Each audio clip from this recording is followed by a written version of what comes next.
You guys got great taste. This color was recommended by one of my beautiful subscribers. So we're gonna talk about Santorini Blue today in this episode of Color Quickie, where I'm not only gonna break down this color for your walls in the inside of your home, but I'm also gonna talk about some trim color options that go really well with it, and then some other paint colors that you can use as color pairings in a beautiful color palette. How does that sound? Pretty nice? I think. So what we have here is a wonderfully powdery blue that is not quite as vibrant as the blues I saw in Santorini, but it still has that lovely vibrant quality that I really enjoy in paint colors. I would say this is a bit closer to a sky blue type of color. It is a mid-tone, which means it has a nice amount of saturation to it, which does give it some body. In terms of exactly how light it is, we can look at its LRV, or its light reflectance value, which is right around 44, and that makes it a darker mid-tone. Not quite light enough that it's going to feel like a pastel. It has some depth to it, which I think works in its favor in a lot of circumstances. It also feels like it has a decent amount of gray to help tone it down, and this means it should be able to fit itself amongst other paint colors that maybe are a bit more neutral without jumping out a ton. I find blues like this really suit coastal color palettes beautifully, transitional color schemes. It wouldn't be my number one choice as my hallway color or the main color that I build a palette off of, even though I kind of did that in this video. But there are other choices that I feel are a little more versatile and maybe more universal for a lot of my viewers. But assuming you fell in love with this color and you want to use it on your walls, what are you going to paint your baseboards with? Because that's a very important thing to do. You got to paint that woodwork. Steam would be my first choice as a trim color. It is becoming one of my favorite neutral whites to use on things like baseboards, doors, and frames.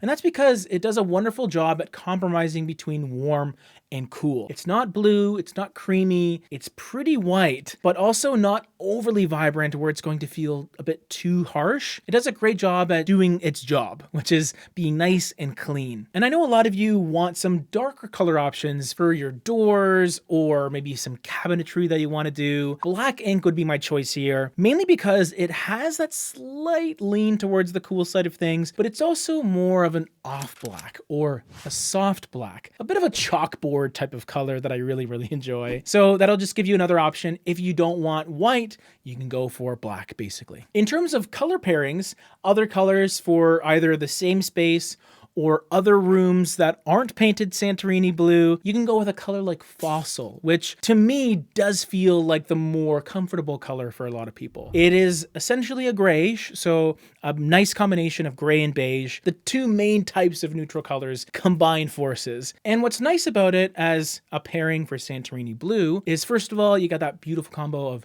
blue and beige. Classic. And also you have a color that is quite a bit lighter, around a 71 LRV. So that puts it beyond mid-tone. That's an actual just straight up light color. And that's going to reflect more light back into whatever space you're using it in, which means the rooms that you paint it with are going to feel brighter, more airy, free. I think I would rather see this color in my hallways, for example, because it does a wonderful job at connecting spaces.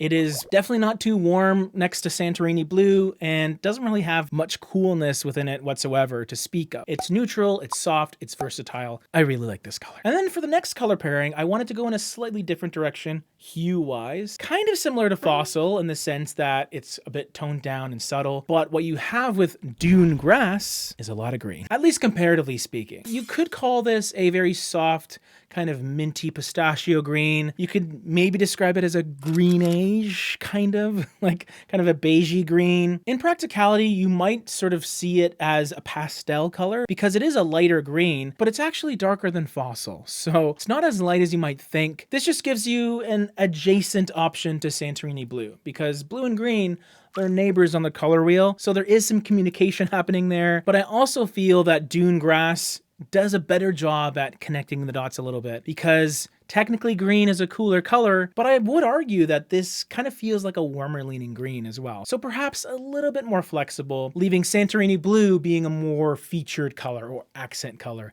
in this palette. Now for our third color pairing, you take some blue, you take some green, combine them, and then darken them like crazy. It's called Millstone Gray, and this is definitely the darkest color out of the three pairings, around a 17 LRV, really moody, really rich, but also pretty closely related to some of these other colors we've been talking about. To me, it's more of a shaded teal rather than gray. So you start with green and blue, and then you put black in it to just make it feel really heavy and dynamic. Another accent color, but in a very different way. Santorini Blue has this life to it, this buoyancy. Millstone Gray, a lot more prestigious, a lot more domineering, very much a statement color for a specific room in your home, you know, like your dining room or your office or your powder room, stuff like that. While Santorini Blue, you can justify it in a number of different rooms, I think. So here's the palette all together. Please let me know what you think of this one. We got another one right over here. And if you want to hit that like button and press subscribe to stay up to date, really helps us along.